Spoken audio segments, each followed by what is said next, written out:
Hello दोस्तों। तो आज हम लोग सीखने वाले हैं बहुत ही बेसिक सा चीज, भाग। भाग तो सभी बच्चों को आता है और बहुत अच्छे से बनाते भी हैं, लेकिन कुछ संख्याओं का भाग ऐसा होता है जो बच्चे ही नहीं बड़ों को भी दिक्कत करते हैं।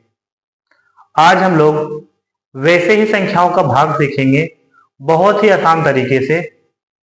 आइए देखते हैं। जैसे पहला मैंने जो लिया है कि 10 को भाग करना है 1 से। क्या सुना आप लोगों ने कि 10 से भाग करना है 1 से? तो बोलिएगा ये तो बच्चा बच्चा भी कर लेगा।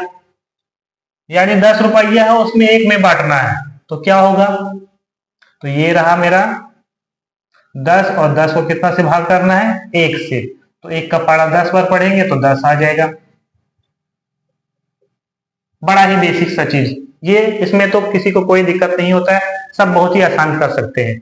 कि 10 रुपया है, एक आदमी में अगर बांटेंगे, सीधी सी बात है कि 10 रुपया है और एक आदमी में बांटेंगे तो कितना जाएगा उसके पास? तो बोलिए 10 रुपया ही जाएगा।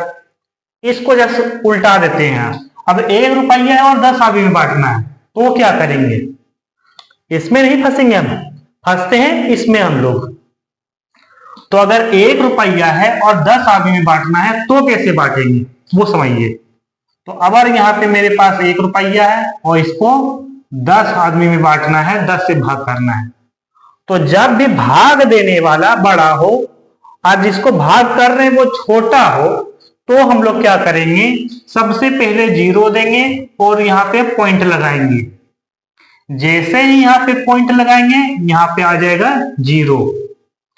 क्या अब यहाँ सेम चीज है या उससे ज्यादा है ये देखना है। कम रहेगा तो हम लोग भाग नहीं कर सकते हैं, तो या तो यहाँ पे जो है वही आना चाहिए या तो उससे ज्यादा होना चाहिए। तो यहाँ 10 है और यहाँ भी 10 आ गया, तो अब करेंगे 10 एकम 10, ये 0 ये 0।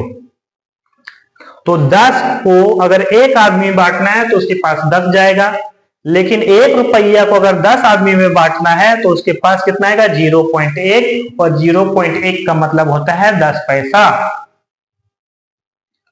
उम्मीद करता हूं आप लोग को अच्छे से समझ में आ रहा होगा कि अगर 10 रुपया को एक आदमी में बांटना है तो उसके पास 10 रुपया जाएगा, लेकिन एक आदमी को 10 रुपया में बांटना है तो वो आएगा 0.1, और 0.1 का मतलब होता है 10 पैसा। तीसरा समझिए कि 100 रुपया है और उसको एक आदमी में बांटना है, तो हम लोग बड़ा ही आसानी से इसको कर लेंगे कि 1 को 100 से गुना करेंगे तो ये 100 आ जाएगा, और ये इसका हो गया भागा। यानी कि 100 रुपया को एक आदमी में बांटना है तो उसको 100 रुपया मिलेगा पूरा पूरा। बड़ा ही आसान।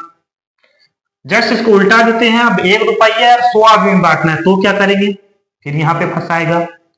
तो बस आप लोग को याद रखना है कि क्या मैंने बोला कि यहाँ अगर बड़ा है यहाँ छोटा है, तो आप 0 लगा के पॉइंट दीजिए। पॉइंट जैसे देंगे तो यहाँ पे आएगा 0। अब यहाँ पे 100 है, यहाँ पे 10 है, तो या तो इसके बराबर होना चाहिए या तो इससे बड़ा होना चाहिए, मैंने ये बोला, लेकिन अभी तो छोटा है। अब यहाँ पे फिर एक 0 लगाएंगे तो यहाँ फिर एक 0 आएगा। अब यहाँ पे जो है मेरा वो यहाँ पे आ गया, तो 100 एकम 100, ये मेरा कट गया।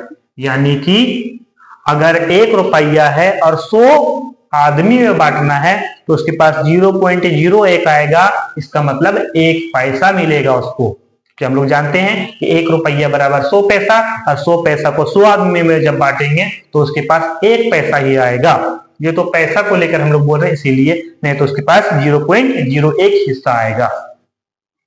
अब उम्मीद करता हूं ये आपको अच्छे से समझ में आ गया होगा। अगर अच्छे से समझ में आ गया होगा तो एक और क्वेश्चन हम लोग देखते हैं, जो अगर थोड़ा भी कंफ्यूजन रहेगा कि ये तो एक वाला एक के अलावे अगर पूछा है तो हम लोग कैसे करेंगे। तो देखिए, अब यहाँ पे 10 रुपया है और 2 आदमी में बांटना है, तो तुरंत जवाब आएगा कि उसको तो 5 रुपया करके मिलेगा। अगर 10 रुपया है 2 आदमी अगर कितना आएगा? 5-5 रुपया ही मिलेगा जी। हाँ, तो ये रहा मेरा 2, ये रहा 10, 2 का पारा 5 बार पढ़ेंगे तो आएगा 10। यानी कि 2 आदमी में बांटेंगे तो 5-5 रुपये बचेगा। उल्टा दीजिए इसको। अब 2 रुपया है और 10 आदमी में बांटना है तो क्या करेंगे? तो बस वही दिमाग लगाना जो पहले बताया। यहाँ से छोटा है तो 0 लगा के पॉइंट देंगे, जैसे पॉइंट देंगे यहाँ 0 आएगा। अब 10 दूना 20, ये पूरा कट गया। यानी कि अगर 2 रुपया है और 10 आदमी में बांटेंगे तो कितना करके मिलेगा? 0.2, यानी कि 20 रुपया। उम्मीद करता हूं दोस्तों आप लोग अच्छे से इसको समझ पाए होंगे। वीडियो अच्छी लगी हो तो वीडियो को लाइक कर देंगे, कोई सुझाव हो तो कमेंट करके जरूर बताएंगे। Thank you. लाइक करें, सब्सक्राइब करें।